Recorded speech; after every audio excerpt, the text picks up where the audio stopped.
Zdravo ljudi, dobrodošli na kanal Mikine kuhinje. Moje ime je Milena i danas ću vam pokazati recept za veoma laganu i kremastu tortu sa piškotama i jagodama. Torta je veoma lagana, veoma osvežavajuća i sigurna sam da će vam se svima dopasti.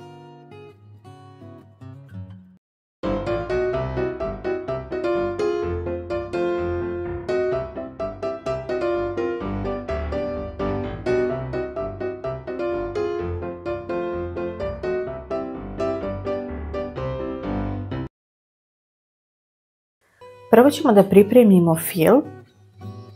Ovdje imamo oko 5-6 kašika hladne vode gdje ću da razmutim jednu kesicu želatina.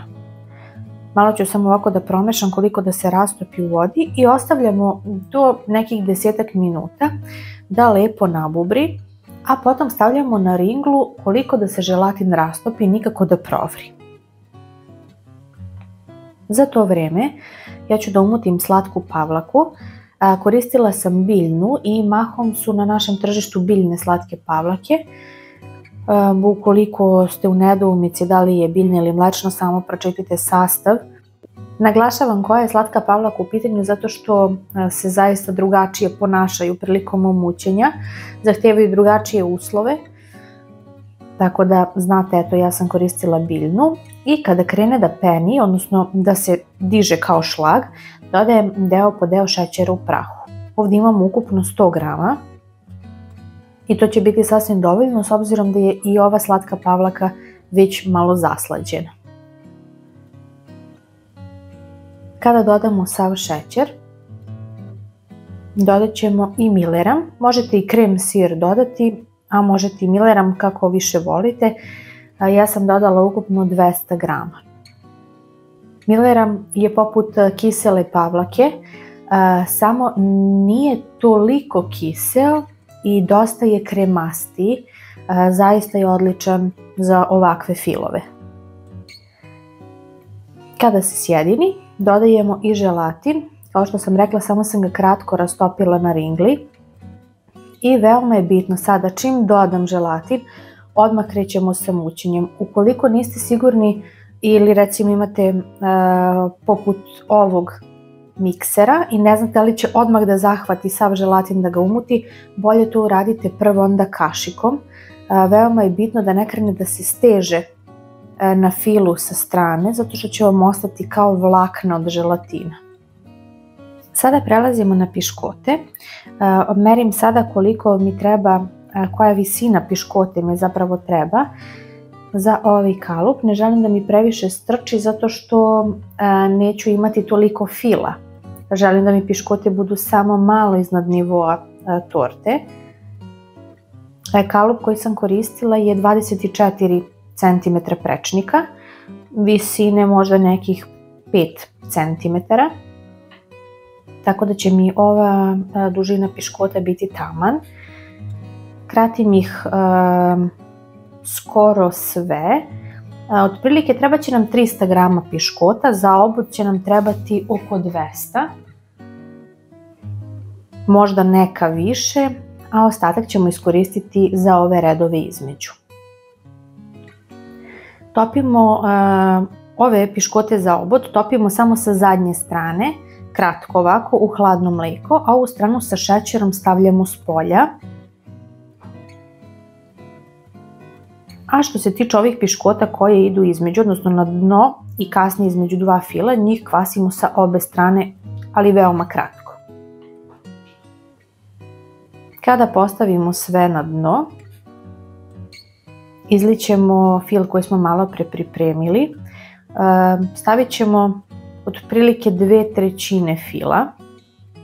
Malo ćemo ostaviti kasnije da zaglačamo gornji sloj torte.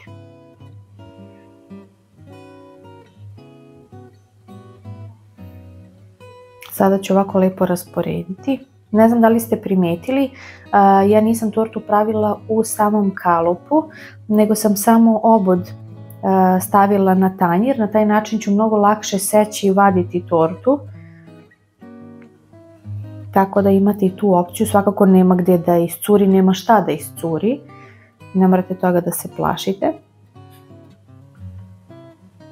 I sada sečemo, ovdje imam nešto manje od 400 grama jagoda i njih ću staviti isključivo između dva fila u samu tortu, ali treba će nam sigurno još oko 200-300 grama jagoda za preko torte kao dekoracija. Možemo da kažemo da nam ukupno treba nekih 600 grama, bit će dovoljno. Sad ja sam jagode sekla krupno, možete seći i na sitnije komade, kako god vi više volite. Jagode su meke, svakako će se lepo seći, fil je dovoljno čvrst, pa to neće remetiti da pada fil kad sečete tortu. I sada ću kao drugi sloj piškota staviti one okrajke koji su mi ostali od oboda i par piškotica koje su mi ostale kasnije od dna od ređenja, tako da bukvalno sam iskoristila tačno 3 ona mala pakovanja po 100 grama. Dodat ću još malo mlijeka, ukupno vam treba oko 2 decilitra hladnog mlijeka za kvašenje piškotica. I sada kada poređamo i ovaj drugi sloj piškota, samo stavljamo ostatak onog fila, ona 1/3 koja nam je ostala. Ovo ću blago da utisnem, tako da mi jagode i piškote lepo propadnu u fil, da mi ne ostaje vazduh. I kao što rekoh, sada stavljamo i ostatak onog fila od maločas. Tortica se zaista brzo pravi, gotova je za 20 minuta, jedino što je možda dosadno je što morate čekati da se ohladi u frižideru bar 1-2 sata. Moja preporuka je da to bude 4, ali bit će zaista fenomenalna.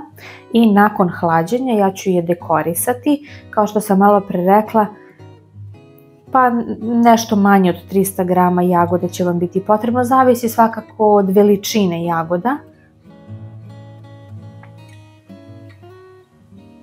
Stavit ću ih ovako u krug kao obod. Ovo nije obavezno, možete da korišite kako god vi želite. Stavit ću kapljice bele čokolade malo za dekoraciju.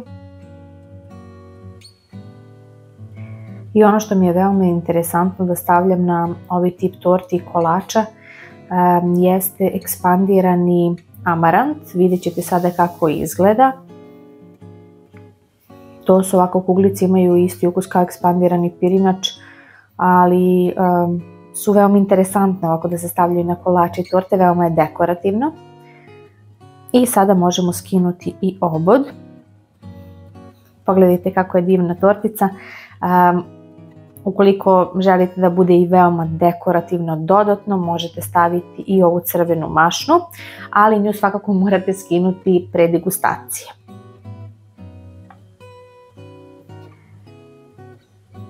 Veoma je lepa tortica i na oko, možete je praviti nekom za rođendan, pokloniti, a kao što rekoh, brzo se pravi, zaista bez muke i veoma je ukusna. Malo ću podesiti ovu mašnicu sad i to je to. Pogledajte je samo. A sada je vreme da vam pokažem i presek. Ovu mašnicu, kao što sam rekla, ćemo sada morati da skinemo. A ja ću seći otprilike da mi jedno parče hvata 2 piškote. To je onako taman veličina parčeta.